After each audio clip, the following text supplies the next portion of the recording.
नमस्कार दोस्तों, आपका स्वागत है चैनल महाकाली की वाणी में।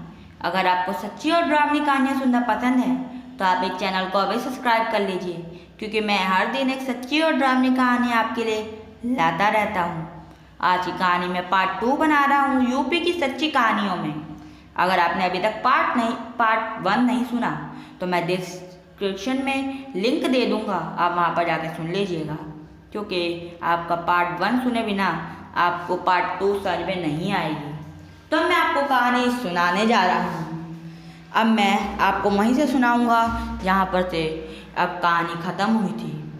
वो लड़का मेरे को काफ़ी बार कहता है, क्या आप मुझसे शादी करना चाहती हैं? मैं वहीं से उठ के चली जाती हूँ और मैं वापस नहीं आती। वो लड़का मेरे घर पे आता है और कहता है कि आपकी लड़की को क्या हुआ है, वो मेरे से बिल्कुल शादी करना नहीं चाहती क्या?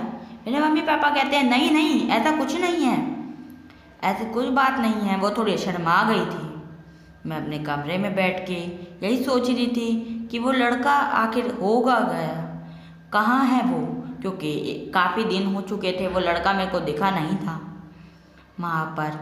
मैं सोच रही थी अपने कमरे में लेट के। मेरे मम्मी पापा आते हैं और कहते हैं इतना अच्छा लड़का है, आखिर तुम्हें हो क्या गया है?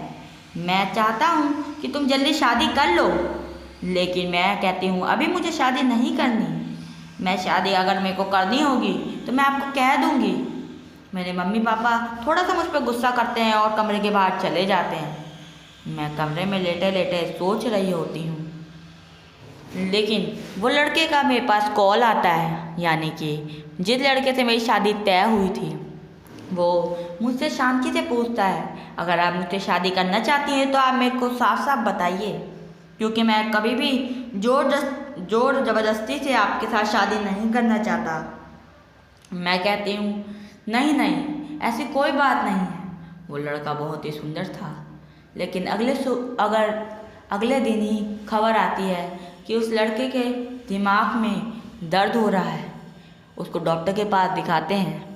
डॉक्टर कहता है 1 साल या 2 साल इसका ट्रीटमेंट चलेगा। मेरे मम्मी पापा कहते हैं कुछ भी हो, हम शादी आपसे ही करवाएंगे।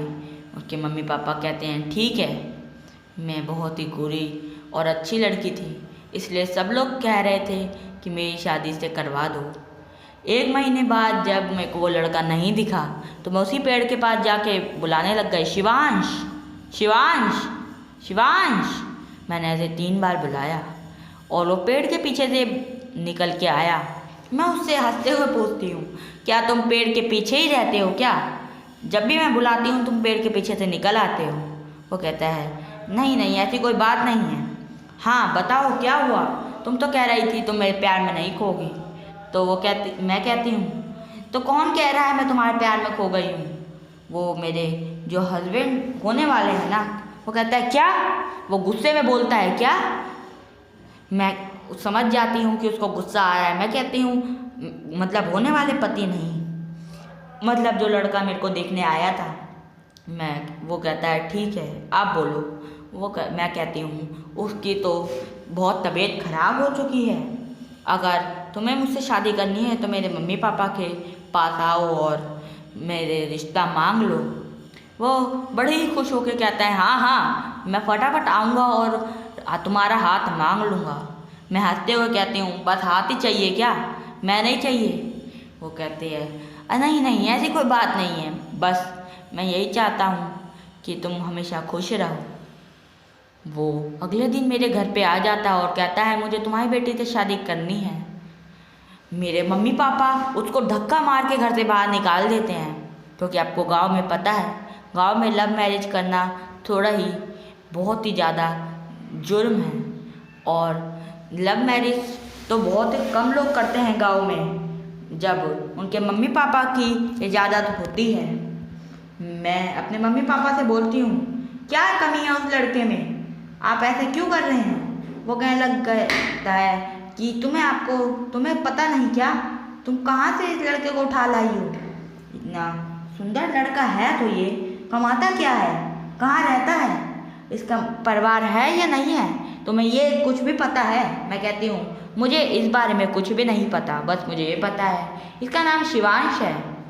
वो मेरे पापा कहते हैं कि वो लड़का शिवांश हो या कुछ भी हो, मेरे को कोई फ़र्क नहीं पड़ता, लेकिन आप ये इस लड़के से शादी नहीं करेंगे। मैं कहती हूँ क्यों, मुझे इस लड़के से शादी करने की इजाज़त क्यों नहीं है। मैं कहती हूँ, वो कहते हैं कि बस मैंने बोल दिया तो बोल दिया। मैं अगले दिन उसके पास जाती हूँ और कहती हूँ मेरे मम्मी पापा तो रिश्ते के लिए तैयार हो ही नहीं रहे। तो वो कहता है ठीक है कोई बात नहीं। वो कहता है मेरे कमरे में चल लो, हम बात करेंगे बैठ के इस बारे में। मैं कहती हूँ नहीं नहीं, अगर मेरे मम्मी पापा को पता लगा तो वो मुझे बहुत मारेंगे। वो कहता है कुछ नहीं होगा, किसी को पता नहीं लगेगा। मैं उसके कमरे में जाती हूँ।